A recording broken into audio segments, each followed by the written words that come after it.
Is it just me, or do you feel like every day is one of those weeks where you're just in shock and awe at the levels of stupidity and fuckery that we reach? It's like just when you think you're like, oh no, this must be the bottom, then you have the stupidest anti intellectual president stand before the UN with a fucking dunce hat on and basically declare to the world that America is dumb, right? Like, because here's the thing, I am going to judge a country by the people that you choose to lead you. And based on that, it's like we are the fucking laughing stocks of the world because there is not a nation that sat and listened to that motherfucker ramble on that didn't think to themselves, well, thank God I'm not an American, because that is where we are. Folks, buckle up. It's Tuesday. I got a lot to say. There's a lot to get through. Welcome to the Danielle Moodie Show. I'm so glad you're here.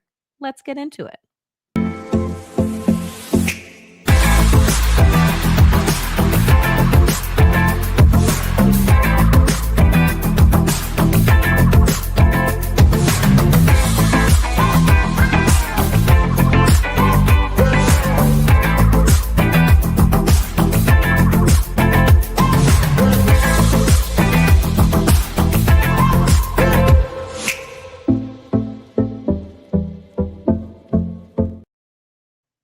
So, before we dive into the absolute embarrassment that is Donald Trump, we are going to start with a widely underreported story right now, which is this. Folks, more than 1,000 human beings are missing. Wait, how exactly did ICE manage to lose more than 1,000 Alligator Alcatraz detainees? It appears that the agency is just as incompetent as it is cruel. And this comes from Esquire magazine. Well, mercy me. The well oiled machinery of the Stephen Miller Roundup seems to have slipped another gear. And this comes from the Miami Herald. As of the end of August, the whereabouts of 2/3 of more than 1,800 men detained at Alligator Alcatraz during the month of July could not be determined by the Miami Herald. The Herald had obtained the names from two detainee rosters. Around 800 detainees showed no record on ICE's online databases. More than 450 listed no location and only instructed the users to call ICE for details. A vague notation that attorneys said could mean that a detainee is still being processed, in the middle of a transfer between two sites, or about to be deported. The Miami Herald goes on to say, some Alligator Alcatraz detainees who couldn't be located in the ICE database might have been deported. Even though the internal data obtained by the Herald show the vast majority of detainees didn't have final orders of removal from a judge before entering the facility. Some of those deportations occurred as a result of detainees deciding to abandon their ongoing immigration cases to put an end to their detention at the facility and its harsh conditions, which included being held in chain link cages in tents with little protection from the elements. It became a game of chicken to see who was going to blink first, to see if the client's going to say, I don't want to be detained in these conditions, just send me back. Folks, here's what I want to offer. This is the same shit that this administration did when they were holding children in cages. Children who, to this day, there are several, and by several, I mean several hundred, that have never been reunited with their families. Because, like I said, during Trump's first administration, They didn't have the good goddamn sense to put together the basis of a Google spreadsheet that would have the first name, last name, location, age of said children as they were being processed. And so they've done the same thing this time. Except, folks, I think that we are not being as accurate as we could possibly be. Do we think that Stephen Miller and Kristi Noem and the Department of Homeland Security lost 1,200 men? Or do we think that they disposed of 1,200 men? You see, they don't give a shit about these people. They would better organize the adoption and transportation of dogs than they do undocumented immigrants. They don't even care enough to write these people's names down, their ages, their contact information, their lawyers, etc. These people, 1,200 human beings, have been trafficked. If we're lucky, they've been trafficked by this administration, or they're possibly no longer with us. And by no longer with us, that could mean A, they have been deported from this country and no one knows. Their family members have no idea what fucking country they are in now. Because, every country has their rules as it pertains to prisoners, which is why Donald Trump doesn't want them in these United States because, you're guaranteed a phone call and food and medical treatment and care. But if you're sent to, let's say, CCOT or Uganda or Libya, then, you're just lost in the system, beaten to death, starved to death, worked to death. Who cares? Who knows? That is the mentality of this administration.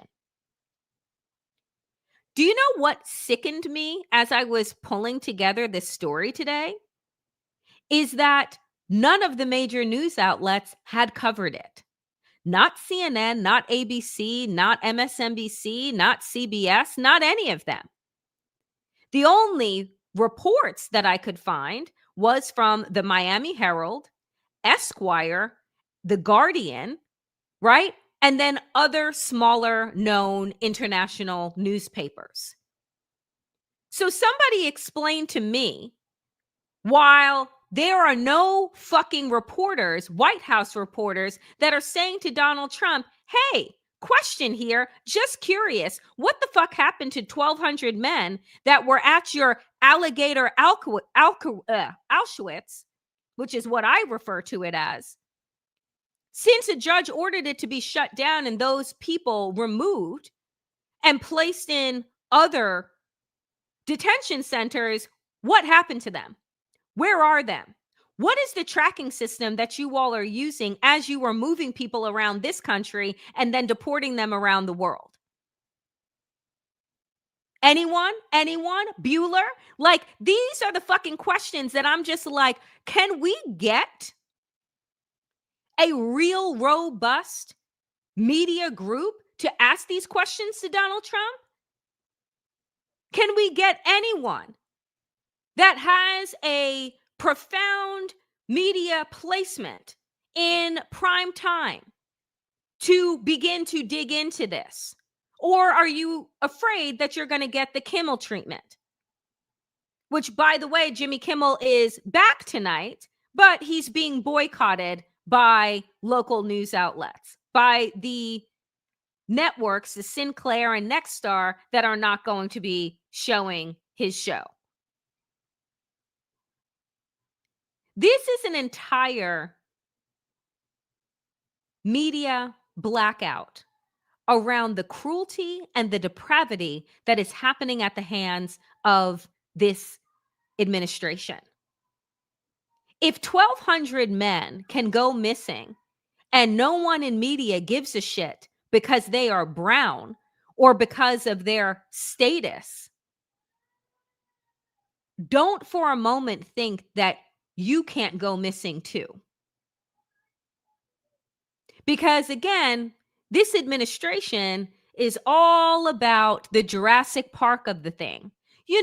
testing the fences to see how far they can go, to see what they can get away with, to see how much this country will take or how much of their cruelty will go unreported because, people are afraid of their licenses being revoked or they're afraid of not getting their license deal. So they're just going to zip their mouths.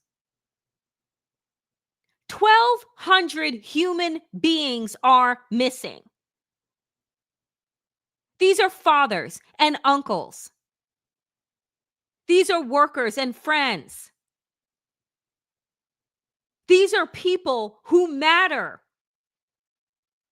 I don't give a fuck what your citizenship status is. I don't care what your race is. I don't care what your ethnicity is. You are owed due process if your body is in this goddamn country. So, where are the lawsuits? Where is the investigation? Where are the outcries from the Democratic Party? Where are the explanations to these families? This country is so fucking disgusting. When I said yesterday, when I ran through that Rolling Stone article talking about the fall of the American empire and making the comparisons to the fall of the American empire, this is the type of shit that I'm talking about. The America that you have been indoctrinated to believe in, one, was always somebody's fantasy that they spread around. But two, believing in liberty and justice for all is a fucking lie. Because you do not need to know somebody's immigration status to believe that they are human beings that are deserving of dignity and respect, whether or not they're incarcerated. Did you hear what the folks who were detained from the Hyundai factory said? The South Koreans that left this country? That they were forced to drink water off the floor like dogs? That their food had worms in it? That they were chained and not allowed to use the bathroom? Does that sound like the United States of America? Or does that sound like some underdeveloped country who we have been taught is quote unquote not who we are? Bullshit. Every single person watching right now, I want you to call your representatives and I want you to demand to know where the fuck these people are. Because if it can happen to them, you have to understand, folks, it can and will happen to you. They are testing the fences. They are seeing how far they can go. And right now, the fucking sky is the limit. 1,200 men. So make the phone call. Susan just dropped it in the chat. 5calls.org. Call your representatives. You can go on there. You can find their numbers. You can call their offices, the district offices, the DC office. Call them and spread this across all of your social media platforms. Where are these men? And until each and every single fucking one of them is found, we have got to keep calling. Absolutely obscene. Speaking of obscenities. Ended now, Sid, I can tell you. I'm really good at this stuff. Your countries are going to hell.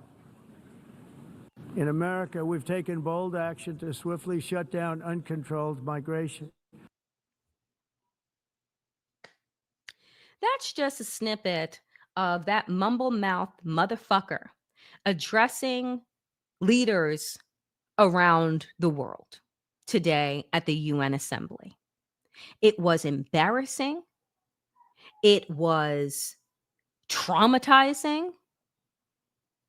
And every time I think to myself, oh God, please let this be the bottom, they keep fracking to hell.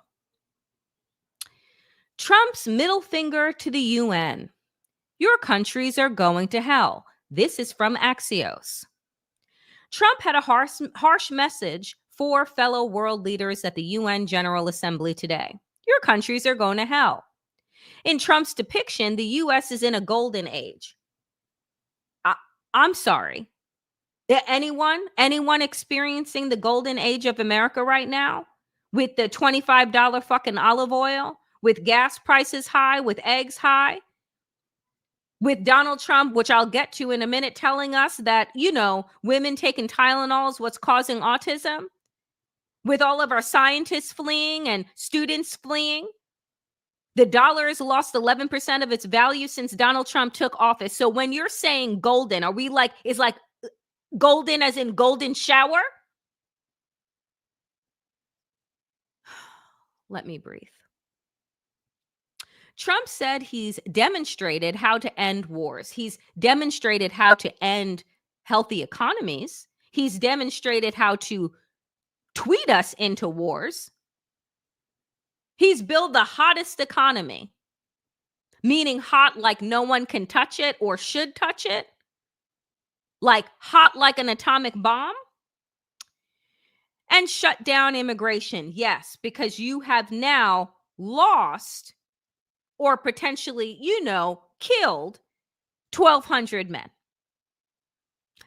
They'd be wise to take his MAGA agenda back home with them, he advised. Because everything is going so well in the disoriented fucking reality that this man is living in. After rolling through his usual talking points on his sleepy, weak predecessor, the prosperity he'd unleashed, Trump trained his fire to the UN itself. Trump said the UN hasn't made any headway in ending any conflict anywhere in the world. What is the purpose of the United Nations, he asked. All they seem to do is write a really strongly worded letter. He said UN officials, quote, didn't know what they were doing when it came to construction either, because they picked another bid over his to rebuild the UN complex years ago. Oh, so now we're getting to the reason why Donald Trump doesn't like the UN. Because one of his grifting ass construction companies put in a bid to rebuild the UN complex and they turned him down. You see how all of his grievances come from him being turned down or from people actually seeing who he is and not wanting to have anything to fucking do with him? Trump drew laughter after taking the stage by saying whoever was running the faulty teleprompter was in big trouble, because he is, as Jenna just put, a petty little bitch. Later in the speech, he ad-libbed, these are the two things I got from the United Nations, a bad escalator and a bad teleprompter. Maybe technology just doesn't like you. Maybe because it senses your energy and it just shuts down. Trump's tone grew darker because that's where he lives. Not only is the UN not solving the problems it should, too often it's actually creating new problems for us to solve. The best example is the number one political issue of our times, the crisis of uncontrolled migration. Trump zoomed in on Europe, saying the continent is being invaded by a force of illegal aliens like no one has seen before. It's time to end the failed experiment of open borders. You have to end it now. I can tell you, I'm really good at this stuff. Your countries are going to hell.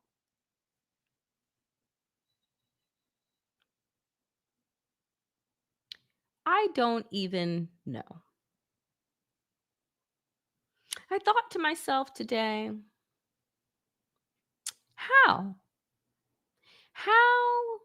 did this country elect Barack Obama twice and elect this motherfucker twice.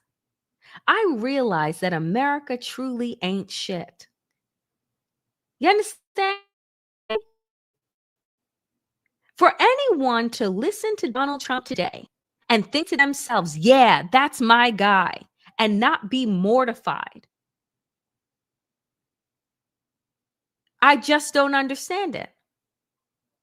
Like, you have to live inside of a cult to believe that this man is a good representation of you and your values. Donald Trump's idea of like a high-end meal is like a burger stacked on top of itself. He literally has no taste. He is tacky. He is dumb. He is small. He is petty. He is a fucking disgrace. And anybody who can't see that is literally choosing to walk through the world with their eyes shut.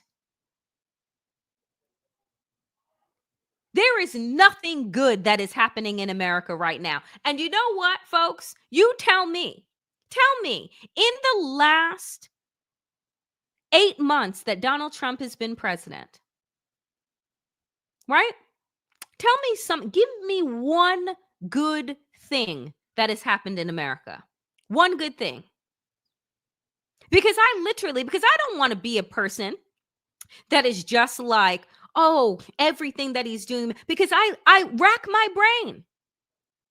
I really try and think about it. What is one good thing Donald Trump and this regime has done in this country? They have fired all of our researchers and our scientists, and we're going to get into the Tylenol conversation shortly. They have imprisoned workers and tax-paying people who do the jobs that Americans don't want. They have created a climate of fear. They have devalued our dollar. They have inflated our everyday prices. They have sided with the dictators and the sociopaths in Israel. What is something good that Donald Trump has done? Oh, that's right. He's made billionaires more money.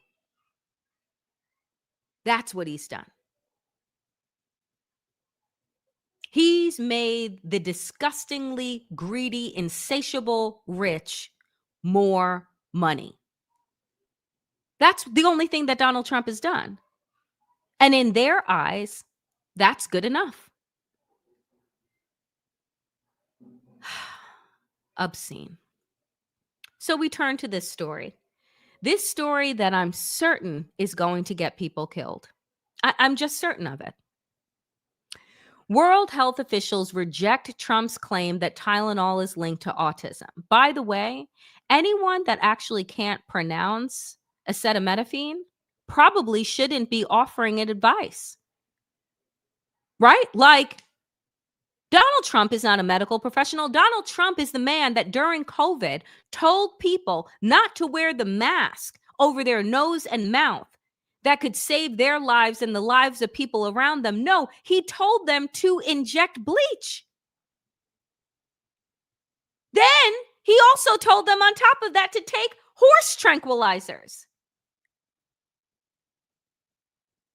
So you're taking medical advice from that man or the man with the worm in his head that thinks that heroin helped him? Y'all. So the World Health community is like in an absolute uproar over Donald Trump's unsubstantiated, unscientific claims that that Tylenol is linked to autism. Health officials around the globe are rejecting Trump's assertion that pregnant women should avoid taking acetaminophen, the active ingredient in Tylenol during pregnancy because of unfounded links to autism. Side note, again, not a lawyer. But if I'm Tylenol, I'm suing you. The manufacturers of Tylenol as a brand, I'm suing the shit out of you. Just putting it out there. Quote, available evidence has found no, but see, here we're talking about scientific evidence to a bunch of tin hat wearing kooks. Available evidence has found no link between the use of paracetamol during pregnancy and autism. The European Medicines Agency, Europe's top drug regulator, said in a statement, paracetamol is a widely used name for the acetaminophen outside of the United States. The European drug regulator reiterated its guidance on Tuesday that drugs with paracetamol should be used as necessary to treat pain and fever, adding that paracetamol remains an important option to treat pain or fever in pregnant women. And here is what came out in the New York Times today. Guest essay. This may be the most difficult day in my career. Experts react to Trump's autism remarks. Alex Ellerbeck, an opinion, health, and science editor, hosted an online conversation with 4 autism experts to discuss the Trump administration's news conference Monday on autism. Alex, on Monday, Trump suggested that vaccines were contributing to the increase in autism and told parents to space out their children's vaccine schedule. Trump and top health officials, including RFK Jr., linked Tylenol to autism.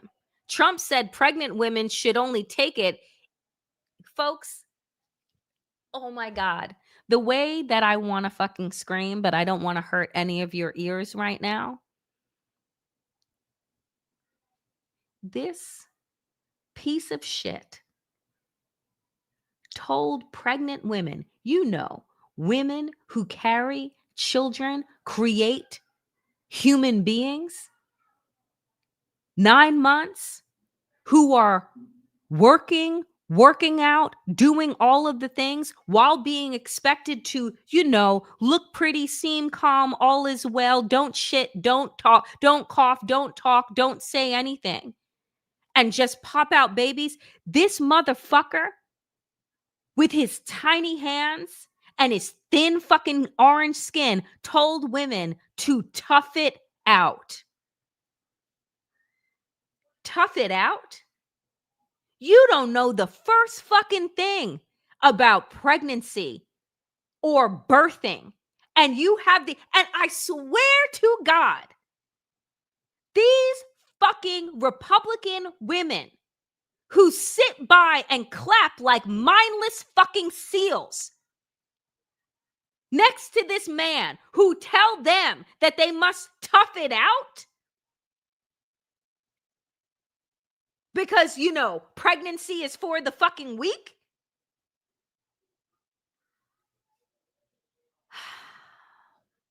Let me breathe. Alex, it took me straight back to when moms were blamed for autism. If you can't take the pain or deal with the fever, if you can't tough it out, then you are to blame if your child has autism.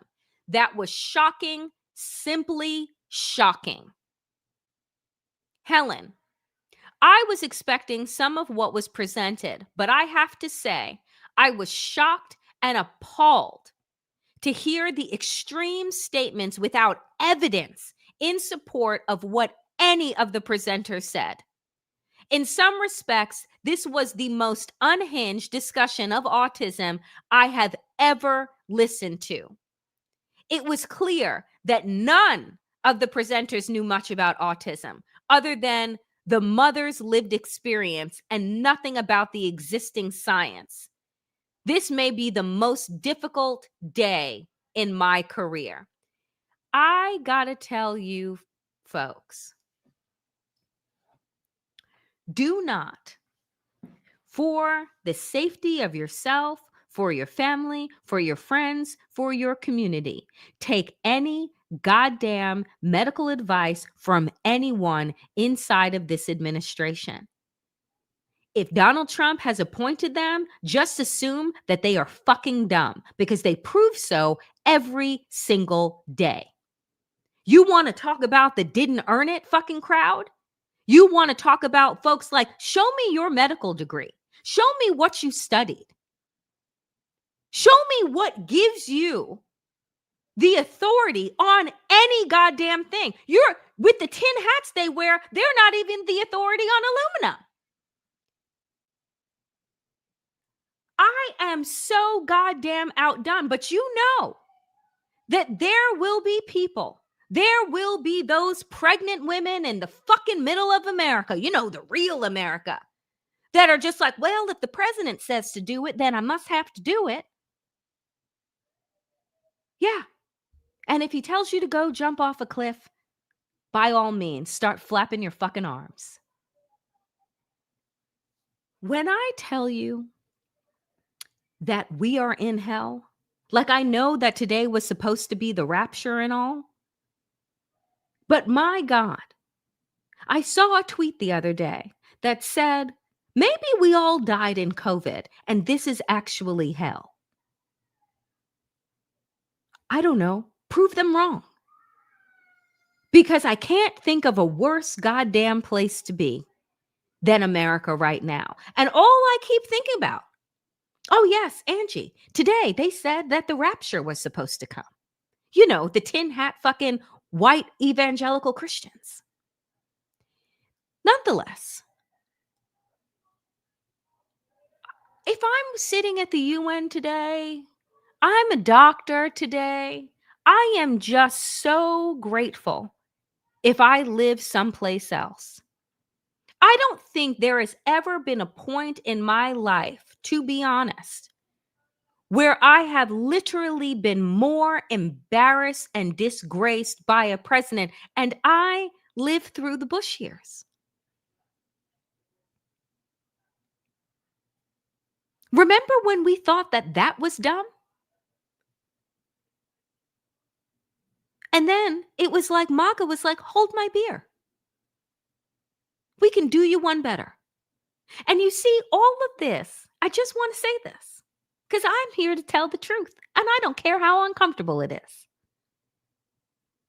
All of this is because a smart Black man had the audacity to become president of the United States.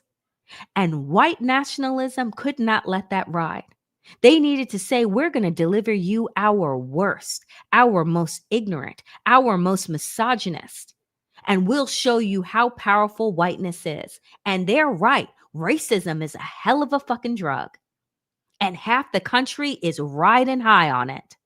And they're going to ride it all the way to fucking hell. But that's why we're here. That's how Donald Trump became president. He is the George Wallace of our motherfucking times. Segregation now, segregation today, and forever. Remember the good people on both sides? Remember the birtherism? And when mainstream corporate media didn't want to call it out then, oh, it was identity politics. Ooh, it was economic anxiety. No. Sometimes the simplest answer is the fucking answer. But I tell you, white America will look everywhere but in the mirror. If this motherfucker is representative of you, my God, you should feel ashamed. You should be embarrassed. And right now, not only are they waging war on science and facts, they're also waging war on higher education. You got the Carrie Lakes of the world and the other ones telling you, don't send your kids to college to become indoctrinated. No, keep them dumb, keep them simple, keep them stupid so that we can control them. Because I don't know what 20th century factory jobs they think is coming back to these United States. I'm telling you, America Girl, you've been in danger. You've been in danger for the past 10 years plus. But the past 10 years, it has been so obvious. They'd rather die than take health care from a Black man. But they will literally drink the sand that Donald Trump gives them and swear to God that it's water. Just look at the fucking white farmers in middle America. Oh, they voted en masse for Donald Trump. And right now, they're committing suicide and selling their farms and going fucking bankrupt. That's what your dedication to racism has done for you. Bravo.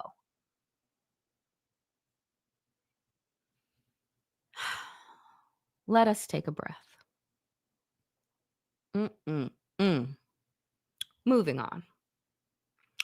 So, earlier this week, I mean, I know that today is only Tuesday, but at the end of last week and earlier this week, meaning yesterday, we have learned that, the border czar, Tom Homan, is a fucking criminal. What has Tom Homan done? Oh, well, let me tell you.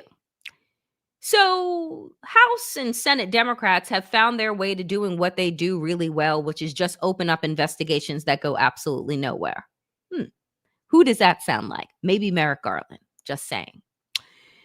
So they've opened up an investigation into the Trump administration's decision to close a criminal FBI inquiry into Tom Homan. That began after he was recorded last year. Now, folks, pause for a second. Anyone? Who was president last year? Joe Biden. Who was the attorney general last year? Merrick Garland. Did any of us know that Tom Homan was under investigation for taking a $50,000 bag of fucking cash? No. Because Merrick Garland is so fucking good at his job. Let me tell you something. If there is somebody that I never want to see walking around on the street, it would be Merrick Garland. I swear to God, I would melt that man's face off with all of the things that I would throw at him. Just why? Why? Why are you the most useless human being? I would just pound him with fucking questions. Like, do you feel any guilt about where America is right now because of your inaction? Just a question, just a thought. Nonetheless, Homan, his encounter with undercover FBI agents in September 2024 was recorded on audio tape. So somebody tell me why that motherfucker was not indicted and put on trial. It does not take a year if you have recording and fucking audio. What the fuck are you waiting for? I swear to you, I don't get it. I don't get it. And this is why I'm saying the entire system, folks, the entire system, you actually need to be thankful for Donald Trump right now and the culling and the destruction of these institutions that are happening, because I'm telling you, all we've been doing is being accepting of the status quo. They have been inept, right? Like, this is the rich, white, powerful boys club. And if you ain't in it, right, you're the one getting fucking screwed by it. Explain to me how, if any one of us took a $50,000 duffel bag full of cash, that your ass wouldn't be picked up and be locked up while you're being fucking investigated. How was that not on the cover of every single paper?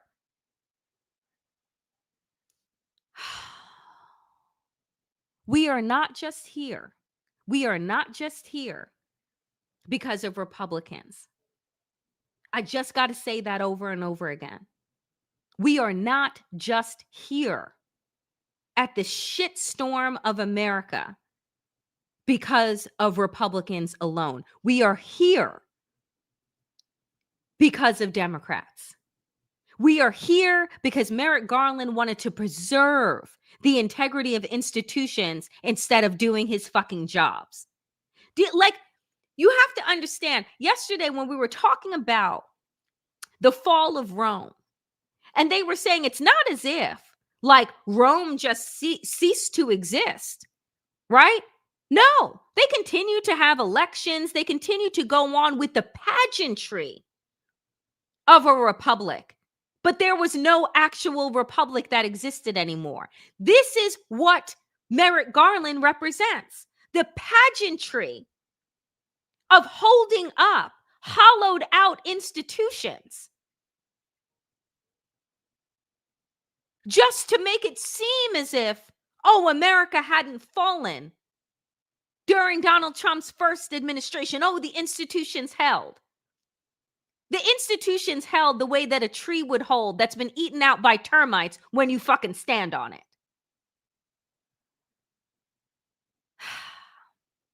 Which brings me here. Tariff uncertainty expected to slow global economic growth this year. Ta-da! We're doing so well. Trump's trade war is still playing out, and the full effect will be felt heading into next year, the latest projections show. Yeah, they'll be felt right in time for midterm elections that aren't going to happen because by then we'll be in martial law. New York Times, economic growth in the United States is expected to fall sharply due to higher tariff rates, lower immigration, and the firing of federal workers. The Organization for Economic Cooperation and Development, also known as OECD, said in a report released on Tuesday. The Paris-based group said the U.S. growth would fall from 2.8% in 2024, folks, to 1.8% in 2025 and 1.5% in 2026. While global growth would soften from 3.3 to 3.2 in 2025 and 2.9% in 2026.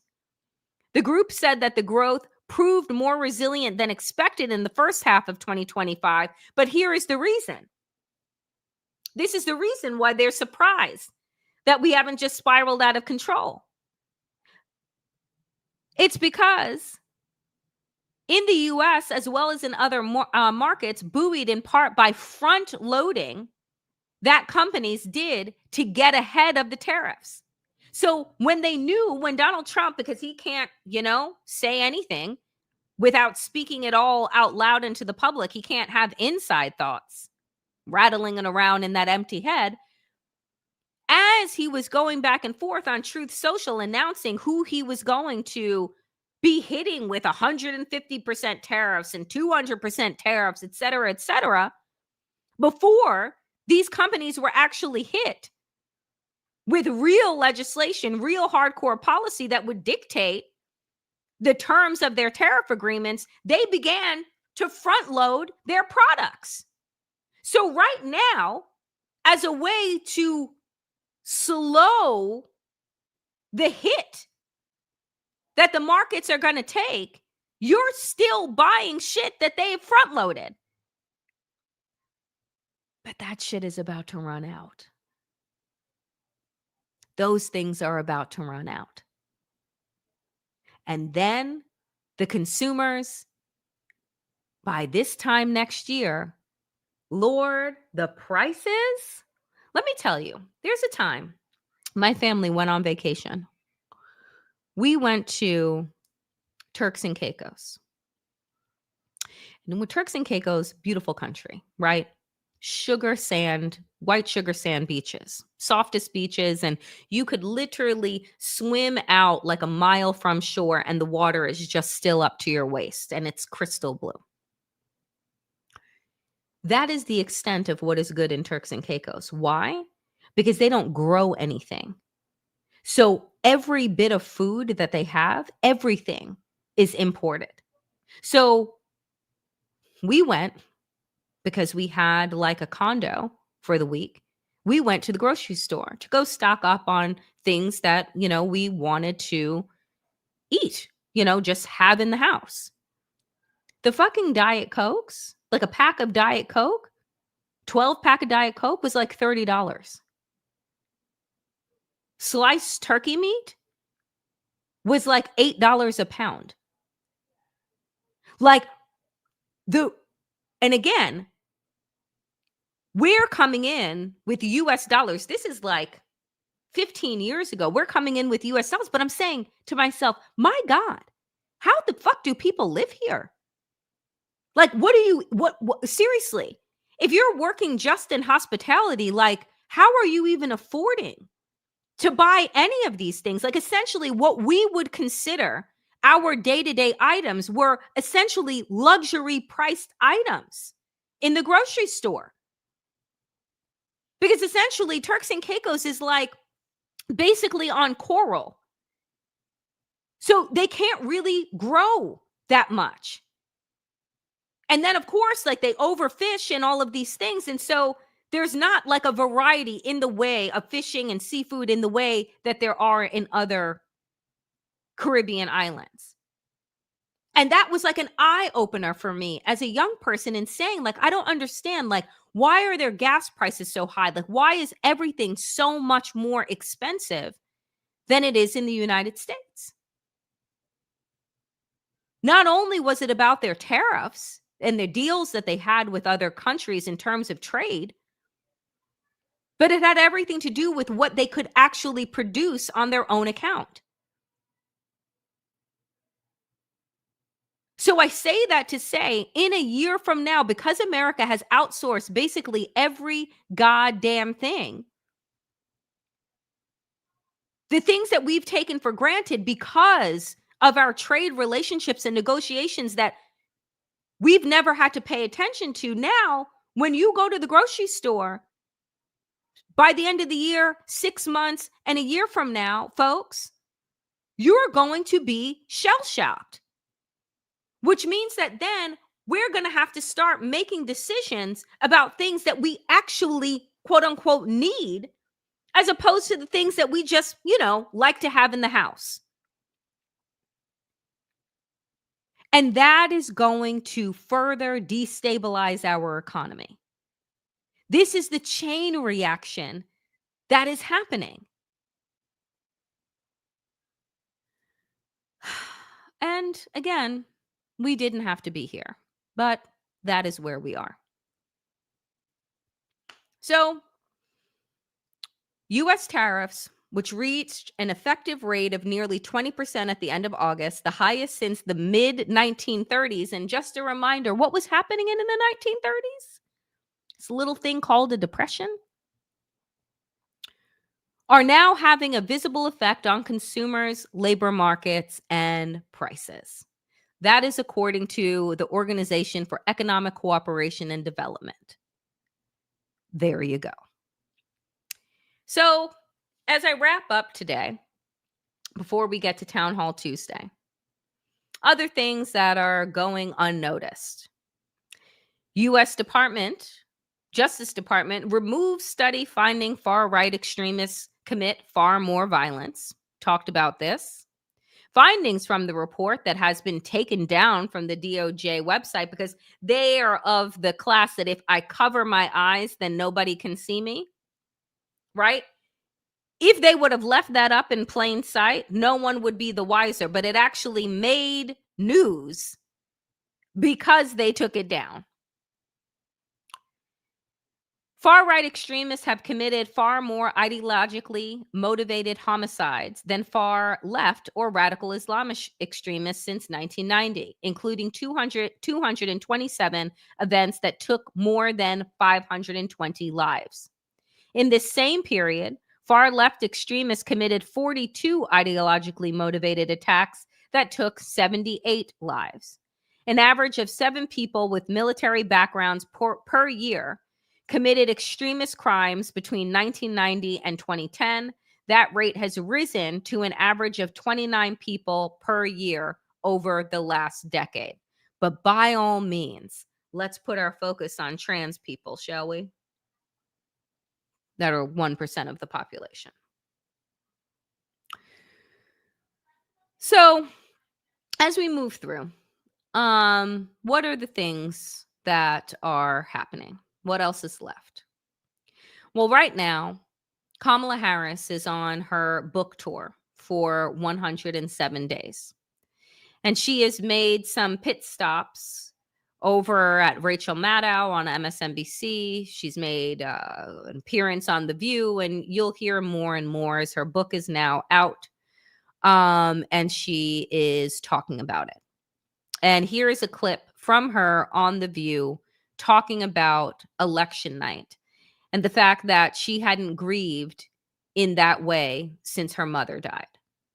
And it wasn't until I was writing that chapter that we had ever talked about election night. Wow. Oh, We had never talked about election it night. felt traumatic. It was that traumatic. We had never talked about election night. So I'm writing it and I'm thinking about it.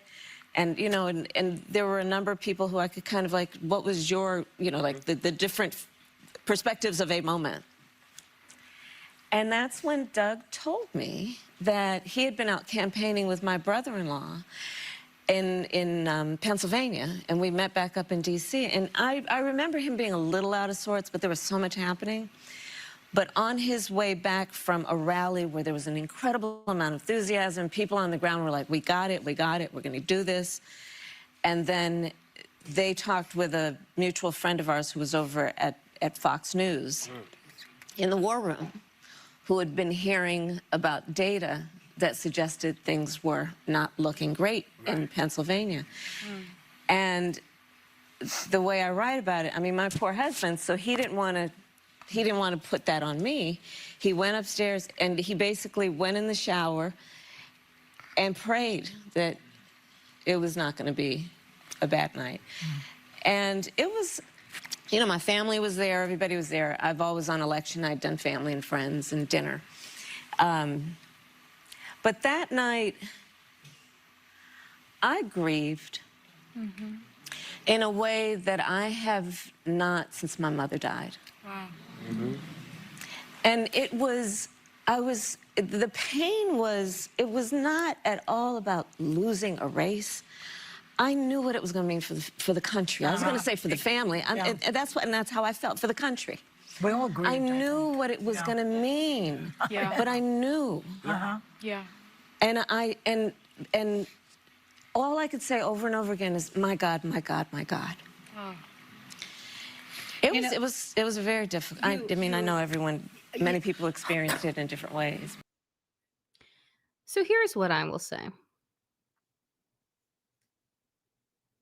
I remember election night as all of you remember election night. I was on air, and then I decided that I couldn't talk anymore. And that next morning, I did not cry. I didn't cry, I don't think, for like a week. But I remember the morning after waking up, and I had gone home to be with my family. And my mother looked at me, tears in her eyes, and she was just like, why do they hate us so much? Because she honestly could not understand how this competent, smart, Black, and Asian woman could not beat that misogynist hog of a human. How can America not see? How could they be blinded so much by their hate of Black people, their hate of women, their hate of people of color, to choose once again, having lived through Donald Trump the first goddamn time? But here's the thing that I will say. Kamala Harris, like the Democratic establishment as a whole, just gave up.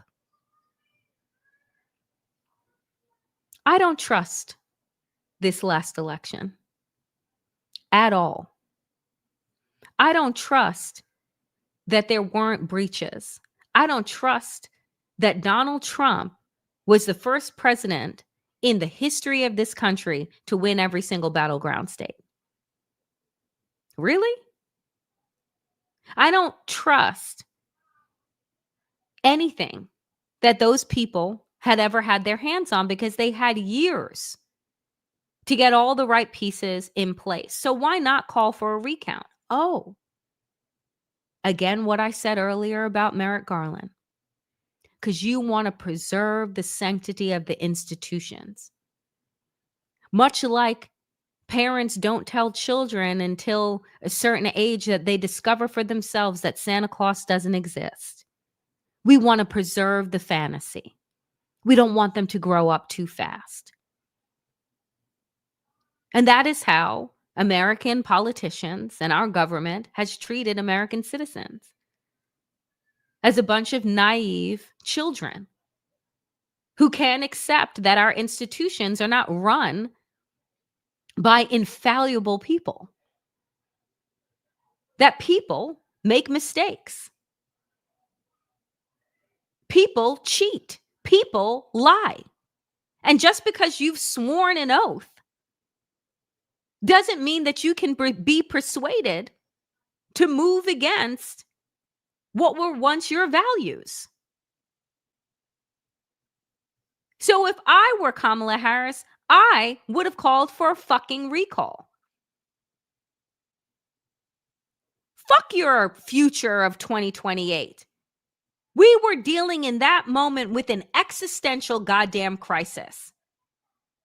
And even if it had proven out through lawyers, through recounts, this, that, and the other thing, that he legitimately won, then we could go forward and say, well, at least she tried. At least she fought for us. But like what all Democrats do all the time, better luck next time. Unless, of course, there is no next time. Too much was at stake to walk away as quickly as she did. I'm not blaming, right? And saying that, oh my God, but everybody around her. If she didn't want to say it, then everybody else should have started to call for it. And then she could say, well, I go along with my party. We should have never taken this lying down in thinking that, oh, well, we made it through the last time, even though they presented a 900-page manifesto telling us exactly what they were going to do to break this country apart, that we were going to be able to ride it out.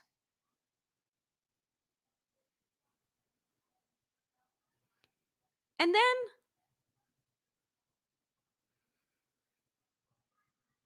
you see some glimmers, right now, that there are, or is a candidate that the American people actually are being drawn to, a different ideology that isn't led by the establishment Democrats, that is instead led by the Democratic Socialists that want to take on the corporatists and the oligarchs.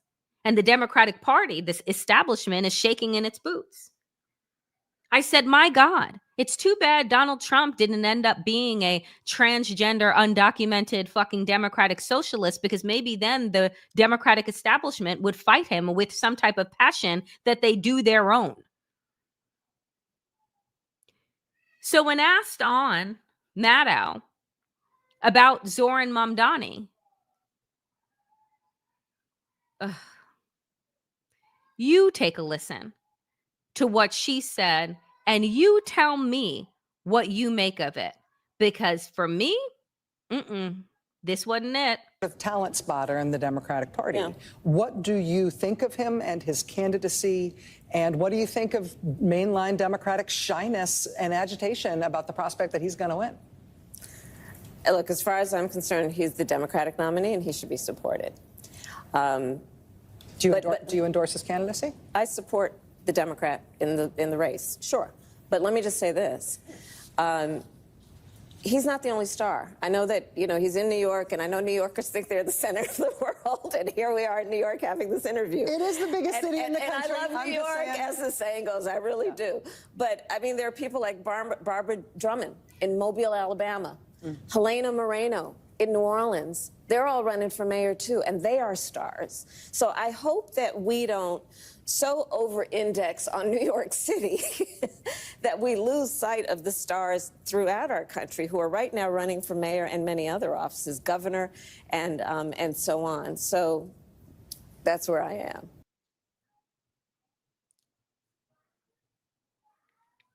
So where you are is committed to losing. That's where you are. You're committed to being a loser because you don't want to offend your corporate donors in the event that you decide to shake off your hat and run again in 2028. The writing is on the wall. People are fleeing the Democratic Party for a fucking reason. Because after a while, you don't want to be associated with losers. Because I've said this before. I'm a fighter, right? And if that means that you go inside of a ring and you're next to an opponent that is bigger and is stronger, you know what? I'm still going to put everything out that I have. I'm still going to leave it on the fucking mat. But that's not who the Democratic Party is. Zoran Mamdani is a fucking fighter. And he is reading the room. And he's saying, you know what? You know what? The number one problem is that we have money in fucking politics. Corporatists that don't give a fuck about the people and buy politicians who do the bare goddamn minimum. And instead of establishment Democrats saying, you know what? The country is changing. The Democratic Party is shifting. What the people want is shifting. And we either get on board or get the fuck out of the way. But she did the DC two-step. Oh, I endorse whatever the Democratic candidate that is in the party. And, there are other stars that are out there. I'm sorry. I don't mean to be an asshole. But New York City, outside of LA and Chicago, New York City is the most important city. It's why this race is garnering national attention and the other podunk places that you mentioned are not. You're talking about a country you're talking about a state and a city that sets the tone and tenor for the fucking country. It matters what happens inside of New York City. It matters what happens inside of New York. So that answer showed me that if she were to run again in 2028, she clearly hasn't learned any of the lessons that she needed to learn in 2024. So, like I say, miss me with the bullshit. And I know I'm over time, but let me end with this. You know who does get it? You know who is leaving it on the floor right now? Leaving it on the mat? Italy. Italian workers over the last day went on a national strike in solidarity with Gaza to disrupt the entire goddamn country. Thousands of protesters and strikers calling for solidarity with Palestinians in Gaza took to the streets in Italy on Monday, with some storming Milan Central train station and clashing violently with police. Because, the way that media loves to frame this shit is that oh, well, why can't they do it peacefully? Because that's not how you take power. Revolution is messy. Because even when people are kneeling on the sideline, even when people are sitting down silently at lunch counters, that is not always how change happens, because you're always met with some form of violence. So they're always looking for the right way and the neat way. And shouldn't they have done this? And shouldn't they have done that? Nah. So Italy's grassroots unions, which represent hundreds of thousands of people ranging from school teachers to metal workers, called for a 24-hour general strike in both public and private sectors, including public transportation, trains, schools, and ports. Folks, where have you heard this suggestion before? The strike caused disruptions across the country with long delays for national trains and limited public transport in major cities, including Rome. And that is just one of the places, because we know what Generation Z did over in Nepal. They literally burned parliament to the ground and elected the first female prime minister of that country in 2 days. Revolution is messy. But in order to have revolution, you actually need to meet the problem face on and stop pretending that it doesn't exist. And until America decides to do that, we're just going to continue to go along for the get along until our time runs out. Tick tock, tick tock. All right, folks, that is it from me for the Danielle Moodie Show. I'm going to go into a Town Hall Tuesday. For those of you who have stuck around this entire time, please do like, comment, and subscribe to this show. It costs you nothing. I never put any of my content behind a paywall. If you stay for Town Hall Tuesday and you have a question, please do type question in capital letters followed by your question. And over the next 10 minutes, I will do my best to get to it. So, folks, without further ado, let's get into Town Hall Tuesday.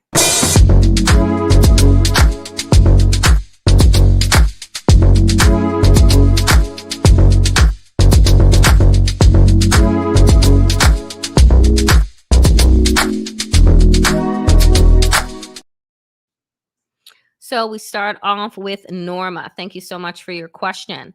Question, as a progressive, what do you think about Kamala's revelation that Buttigieg was her preferred choice for VP before choosing Waltz instead? Oh, Norma, I saw that clip today. And that was, again, came from the Rachel Maddow show. Rachel asked her, so essentially, you didn't choose Pete Buttigieg because he's gay. And then, much like the hopscotch answer that she gave with regard to Zoran Mamdani, tried to do the same thing with Pete Buttigieg and said, well, I only had 107 days and, that's a lot of time to educate the public. And, I love Pete and I think he's amazing, but blah, blah, blah, blah, blah. It's disappointing. It's disheartening. But I could have told you that she was never going to choose him. That all of the fucking consulting class around her would tell her that it was never going to fly, that it was going to be a minimum chance of her winning, being a woman, being Black, and being Asian, that now you're going to add in a gay VP. It's not going to work. And that's what she went with. Look, I really loved Tim Walz, and I thought that Tim was really good. I thought that he, before they clipped his wings and stopped him from being him, and exactly why he was apparently second choice. But, Danielle,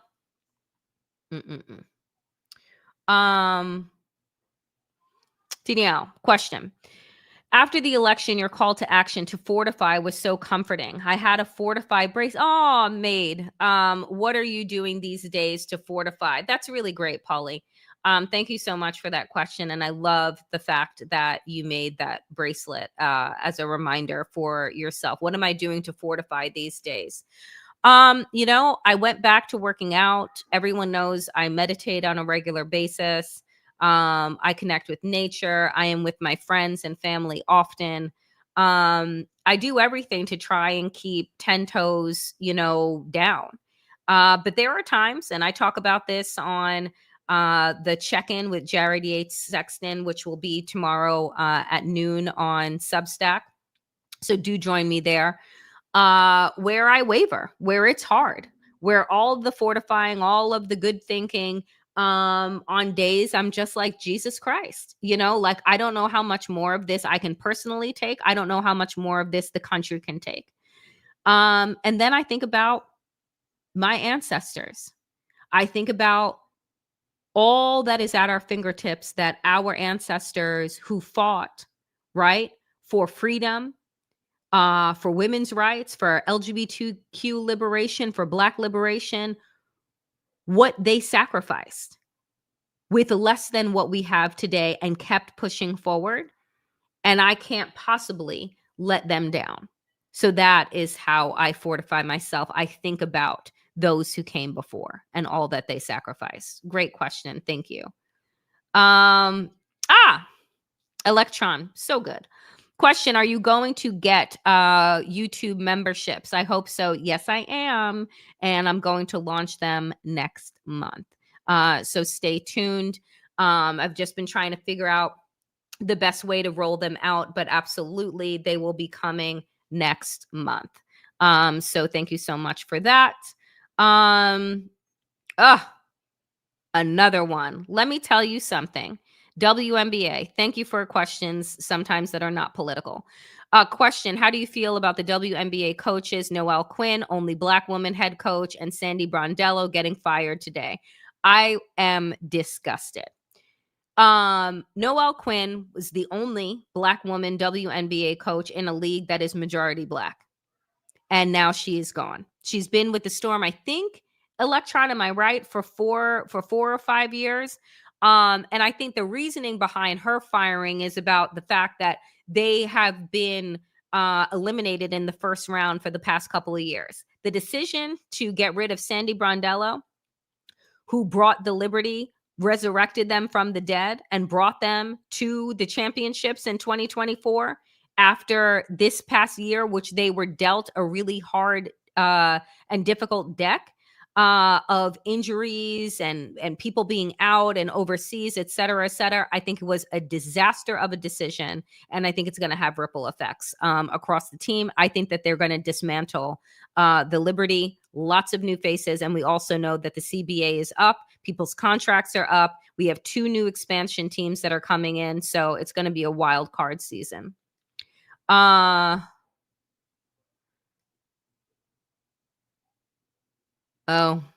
Question.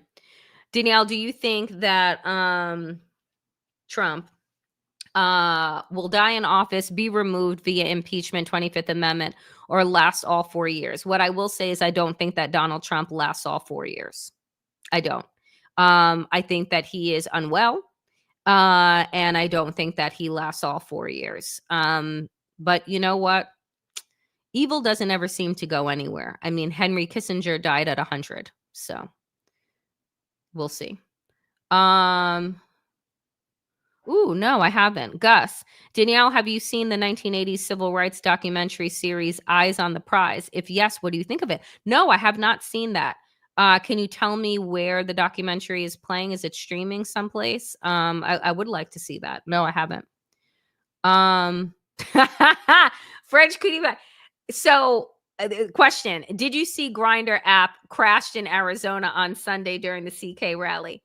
So, yes, I did. And Waj and I were supposed to talk about it on Monday, Democracy-ish. It was in the slides, but we had so many other tangents that we never got to it. But yes, and folks, like, this is actually not a joke. It is real. The app crashed. And for those of you who do not know about Grindr, it is an app that is primarily used for sex by gay men. And the heat map of it in Arizona was crazy. And then the app crashed. So, yeah, I saw it. Question, who is the most famous person you've ever met? Ooh, Barack Obama.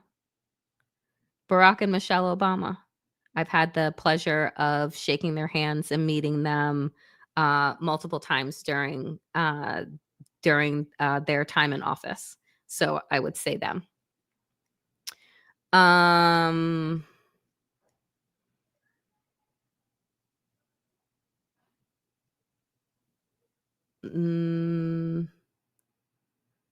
Question. Okay, I'm just looking. Question. This is a class war. Agreed? Yes. If only the Democratic establishment concurred now, we might have a chance. Then let's national strike. Yeah, I don't think that we're ever going to have the Democratic Party, the establishment, agree. Like, I think that if America sees its way out of fascism, it is going to be because the people have had enough. It is not going to be because some anointed leader inside of the Democratic establishment wakes up one morning with smelling salts and decides to do more for the people than they do for their donors. I just don't see it happening. So yeah, those are my thoughts.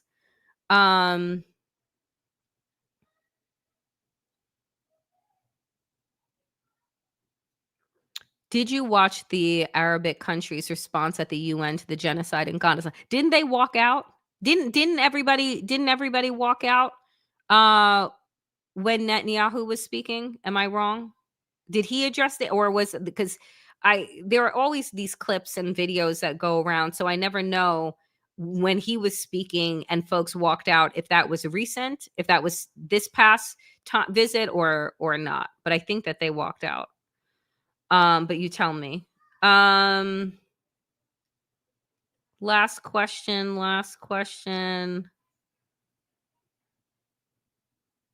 Ooh. Question. Are you taking Netflix documentary recommendations? I always take recommendations. If so, may I suggest Indian Predator, Murder in a Courtroom? Ooh, good. Okay. I will take a look. I'm always looking for stuff to watch. People always ask me, like, what do you watch? What do you watch? And I honestly say, I don't really watch a lot of things. I don't watch TV that much. Don't ask me why I pay for cable. I need to cut the cord. And it was because at one time I did watch the news on a regular basis, which I don't anymore. Maybe it's like a comfort thing because of my age, but I really just read a lot. I don't really watch a lot of the news. Last question. Listening to you and Waj, and you and Waj talk about primarying Democrats that aren't doing anything, I was curious of your opinion of what David Hogg was trying to do before he got booted. Yeah, David Hogg was trying to primary safe Democrats in safe Democratic districts, and I was wholeheartedly on board with that. And the reason why he was going after people in safe districts, because you want to make sure that it stays in Democratic hands. And that was one of the reasons, upon other things, like why he was pushed out. But here's the thing. I said this yesterday. 95 Democrats, including our leadership, voted for Charlie Kirk Memoriam Day. If you ever needed a list of who to primary, it's the 95 motherfuckers on that list. Like, I am done. I am done and I am outdone. That they would think that this is what they should be doing in this moment of all moments. Like, this is what they thought was going to, like, bring the country together. Commemorating the work and life of a racist. Every time that I think, like, oh, okay, we've reached hell so that we can work our way back up. It's like, no, they take us down even further. All right, dear friends, thank you so very much. That was a great Town Hall Tuesday. I appreciate each and every single one of you. Programming note tomorrow. Do check out Substack. Check out the Damn Digest, where I am live at 12 p.m. Eastern with Jared Yates Sexton for our check-in. And then at 3 p.m., I am live with Waj on Substack for our midweek democracy-ish. And then back here, 5 p.m. Eastern for the Danielle Moodie Show. As always, dear friends, power to the people, and to all the people power. Get woke, stay sane, and in these extraordinarily dangerous times, dear friends, do stay safe. I will see you all tomorrow. Be well, take care of yourselves. I appreciate you, and quickly want to shout out my super stickers and super thanks: Chris, Polly, Janice, Shirley, Sherry, Frenchie, Fran, Frenchie Cutie Pie. Oh, there's lots of Frenchie. K Panda, Let the Goldfish Go, Obsessive Audio, Kelly, and ARMCC. Thank you so much for your donations. Appreciate each and every single one of you. In damnation, I will see you tomorrow. Be well.